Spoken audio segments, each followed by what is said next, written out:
დილა დაიწყო მოკლედ ახალი საოცარი შეტყობინებით იმის თაობაზე, რომ რეჟიმი ქმნის სპეციალურ ფაქტიურად ზნეობის პოლიციას, რომელიც შემოძრება ჩვენს კომპიუტერებში და სოციალური ქსელები თუ სხვა აი ასეთი ვირტუალური საშუალებები გახდება მათი კონტროლის ობიექტი, იქ დაწერილი ჩვენი აზრები, მოსაზრებები, პოზიციები, შესაძლებელია გახდეს უკვე შინაგან საქმეთა სამინისტროში გამოძახების, ჩვენების შემორთმევის, მასალების სასამართლოში გადაგზავნის და დაასჯის დაპატიმრების ჩათვლით საფუძველი. და ეს საფუძველი იქნება რა? მათი აზრით, აგრესიის გამოხატვა, სიძულვილის გამოვლენა. ეხლა ეჭვარ შეგეპაროთ, რომ დღევანდელი ორშაბათის ნიუსი ძირითადად, რა თქმა უნდა, მანამდეც ჰქონდათ ამაზე ნაფიქრი. ძირითადად მოჰყვა ჩემს გამოსვლას ინგა გრიგოლიას რეაქციაში პარასკევს ღამე, რომელსაც ბევრმა უყურეთ, ვისაც არ გიყურებიათ, ჩემს გვერდებზეა ის გადმოტანილი, შეგიძლიათ შეხედოთ, რომელმაც გამოიწვია უდიდესი რეზონანსი, რადგან ტრადიციულად, მანამდე დაკეტილი მქონდა ტელევიზიები და ეს იყო ჩვენი ტელევიზია და აქ მიდიოდა ყველაფერზე მსჯელობა. ტრადიციულად პერსონალურად ვამხილე ყველა ის ოლიგარქი, რომლებიც წარმოადგენენ მართლ ძალას ივანიშვილის თანადობით, რა თქმა უნდა, და ვირამდენი მილიონი მიითვისა მარტო აგრო სესხებიდან. აი ეს ფორმატი ვამხილეთ და რა თქმა უნდა იყო დიდი შეშფოთება, დიდი აღშფოთება, გადამოძახილები, როდემდე უნდა უყუროთ, როდემდე უნდა მოვითმინოთ, ავიტანოთ ამ ნათელაშვილის და ლეიბორისტების თავგასულობა და მოკლედ ის რაც დაგეგმილი კი ჰქონდათ მთლიანობაში, მაგრამ არ ჩქარობდნენ რაღაცა ეგ მოლაპარაკებები სახელმწიფო დეპარტამენტთან ამერიკის იქ რაღაცა კუდის ქიცინი ზელენსკისა და სხვადასხვა იკავებდნენ თავს, მაგრამ აი ჩემმა გამოსვლამ პარასკევს გადააწყვეტია უკვე, გადაირია ის ამათი სტაფილოს მსმელი არსება, როგორც კი მოისმინა თავის თავზე რეალური შეფასებები კიდევ ერთხელ ჩემგან და ატყდა მაშინვე გადაურეკეს იმ თავიანთი რეჩკინი რო ყავთ, რუსულად რეჩკინი, ქართულად დინარაძე, ხო? და ეგრევე გამოაცხადებინეს ახალი ინიციატივა, რომლის თანახმადაც ვიმეორებ ნებისმიერი განცხადება პოლიტიკური ოპოზიციისა, ჩემიდან დაწყებული, თუ ჩემი დაგვირგვინებული, რა ვიცი, როგორც ჩათვლიან, შესაძლებელია გახდეს და აუცილებლად გახდება დაკითხვაზე, სასამართლო პროცესზე და გამოძახების საფუძველი და მე პასუხისმგებაში მიცემის мотиваცია. ან ადმინისტრაციული ან სისხლის სამართლებრივი წესით, აი როგორც ტროტუარზე დგომით დაიწყეს და თავიდან ეს სერიოზულად არ მიიღო საზოგადოების გარკვეულმა ნაწილმა და ეხლა უკვე ხედავთ, რომ ბავშვებს აუდიტორიაში აპატიმრებენ პირდაპირ, რაც არ უქმნია არც ერთ რეპრესიულ რეჟიმს დედამიწაზე დაფიქსირებულს ისტორიის მანძილზე. ხო და აი ეხლა იქ გამოხვალ თქვათ და იტყვი რომ აი წაიღო იმ კარიჭაშვილმა 67 მილიონი, იმ რა ქვია იმ ბერა ივანიშვილმა მილიარდი გადარიცხა, როგორც ხდება ბრაზილიის ბანკში. ივანიშვილმა მოპარა ქვეყანას 500 მილიონი დოლარი მარტო იმისათვის, რომ შემოეტანა უბაჟოთ თავისი ნახატების კოლექცია გადაერჩინა სანქციებისგან. აი ამ სიმართლეს რომ ვიტყვე, შემდგომ გამოგიძახებენ და გეტყვიან, რომ სოციალურ შუქს აღვივებ შენ.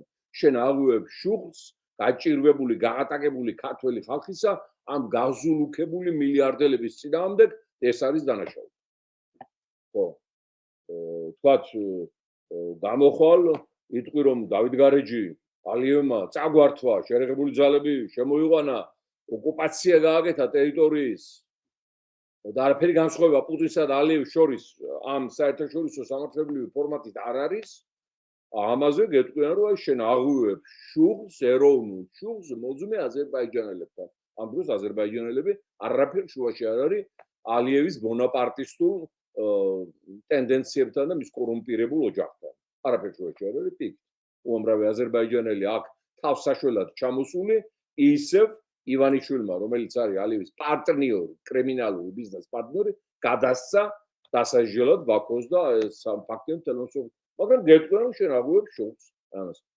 გავალ თქვათ ჯუგანში, ტაბახმელაში, შავნაბადაზე, ფონიჭალაში გონიოში და ვიტყვი რომ ხალხო ხვალ ეს საქართველო უკვე არაბთა ხალიფატი ემირათები იქნება, იმიტომ რომ შენდება არაბული გაყიდა ივანიშვილმა ქართული მიწა არაბებზე, გეტყვია რომ ქსენოფობიას ვაღვივებ და ეროვნულ შუას ვაღვივებ.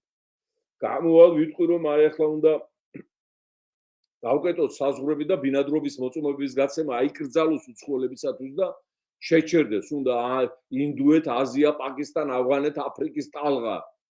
იმიტომ რომ უკვე ქუჩაში გაიხედავ და უმრავლესობა ჩამოსულებია, ჩვენ არა ვართ უმრავლესობას, ფაქტია.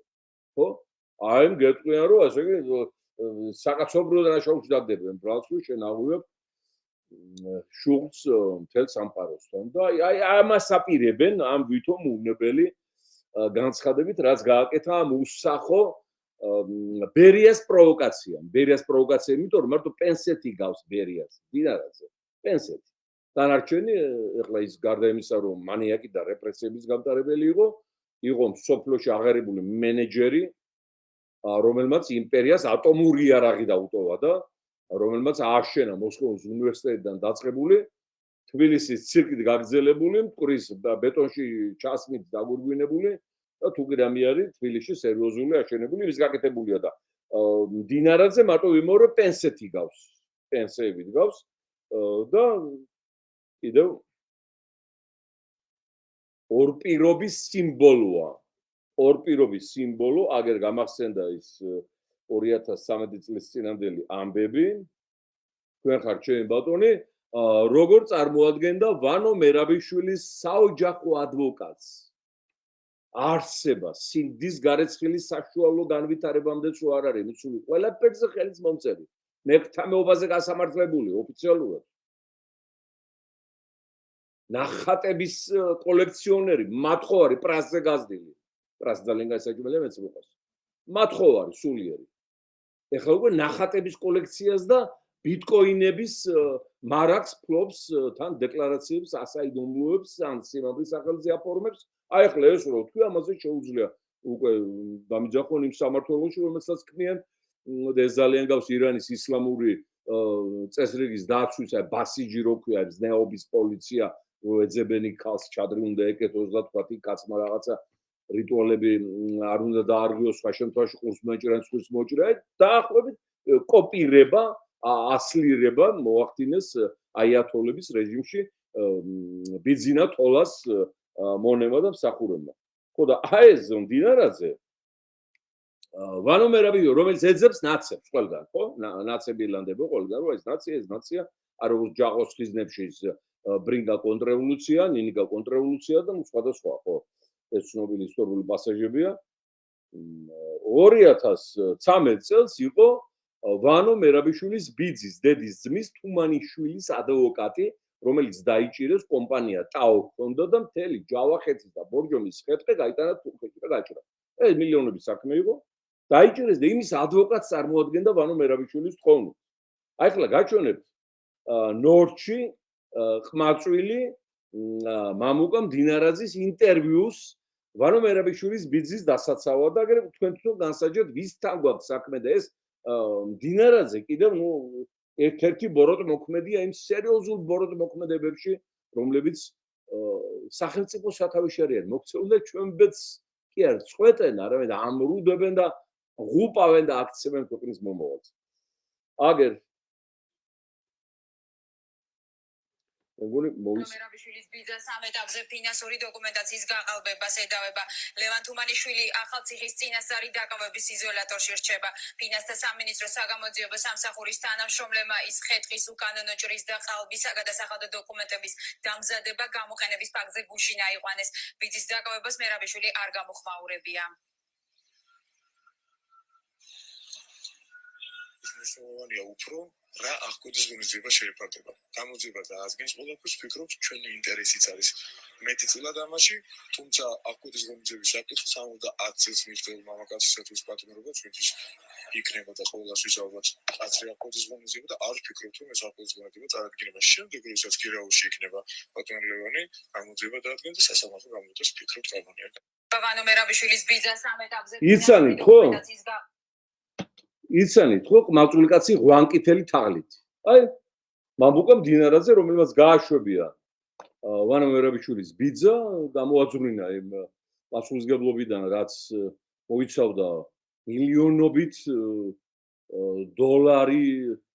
დოლარის ხეთყე იჭრება ჯავახეთში და გადის ვალეს იმიდან საბაჟო პუნქტიდან თურქეთში და თურქეთში სად არის ტყე მანამდეა მაგ ქვეყანაში, სადაც ქართული ისტორიული ტერიტორია დაუკლარჯეთ. მერე იწყება სტეპები და ნახევრად უდაბნოები და ბოლოს იქ ევფრატის და მიმართულებით უდაბნოები და ტიტველი კლდეები და ტყის ნასახი არა. ხო.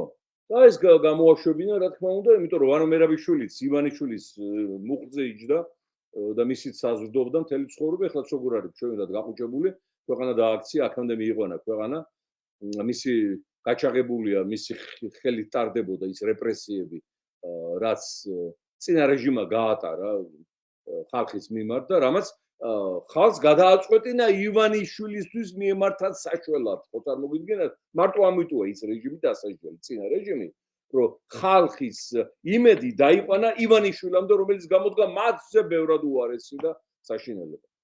ხო, ну მოკლედ აი ეს ვითარება დასკვნა შეგვიძლია გავაკეთოთ ძალიან კონკრეტული, რომ დიქტატურა გადადის ახალ ფაზაში და ის დროებითი შეჩერება, რაც ჰქონდათ, იყო ივანიშვილ პუტინის სპეცსამსახურების გათვლილი ტაქტიკური პაუზა, რომ რამენაირად თქვათ იქ ტრამპზე მოეხდინაძე გავლენა, იმ ტრამპ თაუერის აშენება, იფიქრეს, რომ იქნებოდა მათი გადარჩენა, ამ დროს ტრამპს მაბატედა ფეხზე კიდია თავის ტრამპ თაუერი, ამხელა სახელმწიფოს პრეზიდენტია და კიდევ ერთხელ ვიმეორებ მას, რომ ფულადი ინტერესი კონდეს გეოპოლიტიკაში პირველადად, ხო? ასე მილიარდებს მისცემდნენ ირანელი აიათოლები, რომ დარჩენილიყო უსაფრთხო და მინიმუმ ცოცხლები. და ახლა ამის 15 მილიონი ტრამპ თაუერის სახელწოდების ყიდვა შეეხნა აპატიე და მართლა ტრამპს არ შეიძლება ეგეთ რამე დაუბრალო და ასევე მადუროც მილიარდებს გადაუხდიდა ვენესუელა მოგესწრებათ საუდის არაბეთის ჯობია ნავთობის რეზერვებით და ამის საშუალება მადუროს გააჩნდა. ხო? მაგრამ არ წვეთს გეოპოლიტიკაში ტრამპ თაუერის მშენებლობა არაფერს და არაფერს არ უშველის და ისევე როგორც სხვა მათი იმედები გალაყდა, დაფუჭდა უნგრეთში თავარი ლობისტი პუტინ ივანიშვილის ორბანი სასტიკად დამარცხდა, ახალი ხელმძღვანელია მოსული, რომელიც აღარ დაიცავს მას, არ გადაარჩენს სანქციებისგან, თავის სამართლებრივად, მოქალაქეობრივად სამშობლო საფრანგეთმაც ის უარყო და რამდენიმე დღის უკან ჩვენი მოთხოვნით, ჩვენი მრავალწლიანი ბრძოლით, ახლა კი სალომეს დაბრალდა ზურაბიშვილს, მაგრამ ეს უბრალოდ პარიზში იყო, იქ ბინა აქვს და იქაურია და დაურეკეს სენატიდან უთხრეს, რომ დასწრებოდა განხილვას. ჩვენი პროვოცირებულია იგივე საფრანგეთის პარლამენტში მიღებული რეზოლუცია ივანიშვილის დასანქცირების და პასუხისმგებლობაში მიცემის მოთხოვნით. და ეს 50 მიმართვა მაკრონზე და ფრანგ დეპუტატებზე და მართლაც დაინახეს, რომ ჩვენ სწორად ვითხოვდით ხმის ამოღებას იმ ქვეყნიდან, რომელმაც უკანონოდ მისცა მოქალაქეობა ივანიშვილს. და რომელიც ხელმძღვანელიც მაკრონის სახით დღემდე იფარავდა და იცავდა. ეხლა მაკრონს საპრეზიდენტო არჩევნები აქვს წინ. აგერ მალე დაიწყება საარჩევნო კამპანია და უკვე აი ამ ყველაფერს ფაქტს მოწინააღმდეგეები წინ დაუდებენ, მათ შორის ჩვენ დახმარებით, იმიტომ რომ ჩვენ მათაც უგზავნით ის მოწინააღმდეგე პოლიტიკურ ძალებს ამ ინფორმაციებს და მათი დეპუტატები საქმის კურსში არიან, როგორ ლობირებდა პირადად საფრანგეთის პრეზიდენტი მაკრონი ივანიშვილის დანაშაულებრივ საქმიანობას, სხვა შემთხვევაში მანამდე იქნებოდა შეწყვეტილი აქ აი ეს დამანგრეველი პროცესები და განთავისუფლდებოდით, რო არა ვიმეორებ როტშილდების მეშვეობით მაკრონის თანადგომა. ეხლა მე არავითარ შეთქმულების თეორიებს არ ვავითარებ და ეგეთი მოჩვენებები არ მაქვს. მაგრამ მართლაც ცინიზმია, როდესაც თელი ივანიშვილი, შათერიშვილი, ეკა ხვედელიძის პროპაგანდა გულაშვილების და თელი ეს ბრიაშკა ვინც არის, მათ ენაზე რო ვთქვათ რუსულად, აგებულია შეთქმულების თეორიაზე, მასონებზე, დიპსტეიტზე, ფარულ მმართველობაზე და ამ დროს როტშილდები არიან მათი ლობისტები, საფრანგეთში მცხოვრები ეს ცნობილი ებრაული ფინანსური საბანკო ჯგუფი, რომლებიც დღესაც წარმოადგენენ სერიოზულ ფაქტორს მსოფლიო ეკონომიკურ სისტემაში და სწორედ აი მათ უხდიდნენ ჩვენ ფულებს გთამის სახით წლების განმავლობაში ჩუმადაც და აშკარადაც აშკარად 10 მილიონი ჩაურიცხეს რაღაცა როჩილდებმა გამოაგზავნა ეს ღარიბაშვილის პრემიერობის დროს საექსპერტო ჯგუფი და რაღაცა უნდა შეესწავლა და კონსალტინგური დასკვნა დაეწერა თავიანთ ბებია საჭამ უნდა მოაწყონ ახლა ეგ შტუკები ამათ ხო და ვინაიდან მაკრონი არის პირდაპირ აი ამ როჩილდების ბანკში გაზრდილი შეიძლება ითქვას მათ აქვთ ეგეთი სტილი აღნიშნულ საბანკო ოჯახს ეს საბანკო ოჯახია მოგესწრებათ შვილებსაც კი აქორწინებენ აი თქვა დეიდაშვილებზე ბიძაშვილებზე რომ ეს სიმდიდრე არ გავიდეს სხვაგან ეს ისტორიული ფაქტია ხო და სწორედ ისინი ზრდიან თავიანთ ბანკში ტიპებს და მე უშვებენ პოლიტიკაში და აფინანსებენ ეხლა ფრანგულ სინამდვილეში ეს მაინც და მაინც ფრანგულ სინამდვილეში ეს მაინც და მაინც არ არის საშიში, რადგან აღნიშნული სახელმწიფო დემოკრატიის ციტადელი იყო და იქ ხელისუფლებები ვოლტერიდან, მონტესკიედან, ჟან-ჟაკ რუსოდან დაყოფილი გამოიგონეს ხო ხელისუფლების დაყოფის პრინციპები, ძლიერი სასამართლო, ძლიერი საპრეზიდენტო, აღმასრულებელი საკანონმდებლო ხელისუფლება და ამიტომ იქ ოლიგარქების გავლენა მაინც მინიმალურია, მაგრამ ახერხებენ ესეთი ჯგუფები ზოგჯერ თავისი კანდიდატურის გაყვანას პირველ პირად. ორი პრეცედენტი იყო, როდესაც როჩილდებმა ეს შეძლეს, ჯერ 70-იან წლებში გაიყვანეს პრეზიდენტად ჟორჟ პომპიდუ, სხვათა შორის ისტორიული ფიგურა გამოდგა თავისი მოღვაწეობით, აი პარიზში არის პომპიდუს ცენტრი, ალბათ ბევრი ნაყოფი ხართ, ან გაგიგიათ ხელოვნების გამოფენა, მან გააკეთა, მან შექმნეს ზუსტად ფილოლოგი იყო სპეციალობით, მაგრამ წაიყვანეს ბანკში მაინც უნდა იმუშაო, რომ მათი ნდობა მიიღო, ფილოლოგიკაცი და ბანკი ახლა ერეკლე და იმის არის. ხო, იქ გამოზარდეს, მოკლედ და დააპიარეს და მოვიდა პრეზიდენტ ერთი ვადით იყო, მე ადრე გადაიცვალა რაღაც უცნაური დაავადება ჰქონდა. მეორე პრეცედენტი აი ეს უსახო მაკრონი, რომელსაც გაურკვეველი სექსუალური კუთვნილების ქალბატონი პირდაპირ ვიზიტების დროს თვითმფრინავში ულაწუნებს სილას სახეში. აი ეს მაკრონი, რომელსაც როჩილდები პირდაპირ ავალებდნენ ივანიშვილის ლობირებას და მოკლედ ეს სქემაც ჩაწყვეტილია, ჩავწყვეტეთ ესაც როჩილდები გადავიკიდეთ, მაგრამ ეს ძალიან მაპატე და ფეხებზე მკიდია. თუ საჭირო გახდება საქართველოს გამო ტრამპსაც გადავიკიდებ, როჩილდებსაც გადავიკიდებ, რეიგანსაც გადავიკიდებ და რუზველტსაც გადავიკიდებ. ვიმეორება ეს ეპიტაფია სიმონიკა ბერეჟიანის საფლავზე ლევილში, პარიზში. თუ საქართველოს არ იქნება თავისუფალი, დემ ტრად ქცეული და მენახოსფელი სამყარო. აი ეგ არის ჩვენი პრინციპი, დიახ.